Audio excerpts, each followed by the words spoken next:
கோ என்றால் ராஜா, இல் என்றால் இல்லம். ராஜா வாழும் இல்லம். நான் போறதுக்கும் கோவில்னு தான் பேரு.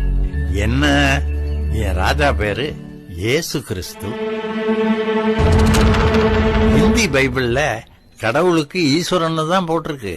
ஜீசஸ் வெள்ளக்கார கடவுள்னு யார போய் சொன்னது? அவர் ஆசியாவுல பாலஸ்தீனத்துல பிறந்தார். அவருக்கு ஆங்கிலமும் பேச தெரியாது, கோட்டு சூட்டும் போட்டதில்ல.